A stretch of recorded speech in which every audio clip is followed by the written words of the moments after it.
बनाउँछु भन्थ्यौ तिमी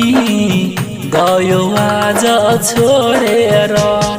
बिहुला बनाउँछु भन्थ्यौ तिमी गयो आज छोडेर पहिले पहिले भेटियौ तिमी पहिले पहिले भेटियौ तिमी बस्छु सँगै मिलेर बिहुला बनाउँछु भन्छौ तिमी गयो आज छोडेर बिहुला बनाउँछु भन्छौ तिमी गयो नानी छोडेर DJ Amit Tiwari DJ Amit Tiwari DJ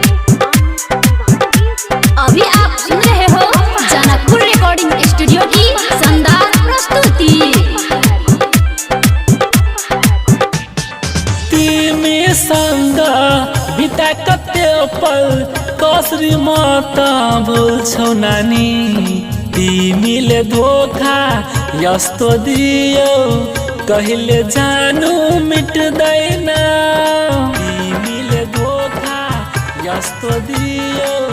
कहिले जानु तिमीले मलाई छोडेर गयौ कसरी नानी बिर्सिन्छु म तिमी बिनाको जीवनमा त कहिले जानु भुल्दैन तिमीले मलाई धोखा दियौ कसरी म त बाँच्छु नानी तिमीले मलाई धोखा दियौ कसरी म त बाँच्छु नानी तिमीले मलाई पाएन भन्थ्यौ तिमीले मलाई पाएन भन्थ्यौ आज गयौ छोडेर तिमी बिनाको जिन्दगीमा काट्छु कसरी बसेर तिमी बिनाको जिन्दगी नानी काट्छु कसरी बसेर अपनै जिन्दगी भयो धिकार अपनै जिन्दगी भयो धिकार DJ Amit Tiwari DJ Amit Tiwari DJ Amit Tiwari DJ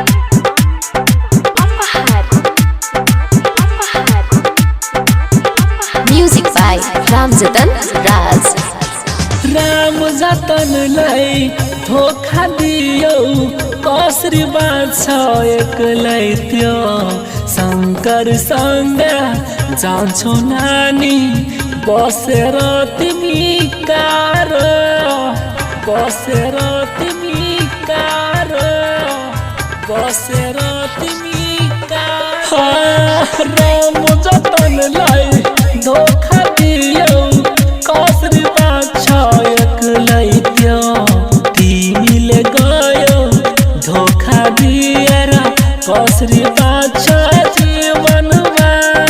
जीवनमा तिमीले उसलाई भुलाइदियौ अब भुल्दैन त्यो तिमीलाई तिमीले उसलाई भुलाइदियौ कसरी बस्छ एक्लै त्यो राम जतनलाई धोखा दियौ कसरी बित्छ जिन्दगी त्यो तिमीले उसलाई भुलेर गयौ शङ्करसँग चढेर चढेर बिहुला बनाउँछु भन्थ्यौ तिमी गयो आज छोडेर बिहुला बनाउँछु भन्थ्यौ तिमी गयो आज छोडेर पहिले पहिले भेटियौ तिमी पहिले पहिले भेटियौ तिमी बस्छु सँगै मिलेर बिहुला बनाउँछु भन्छौ तिमी गयो आज छोडेर बिहुला बनाउँछु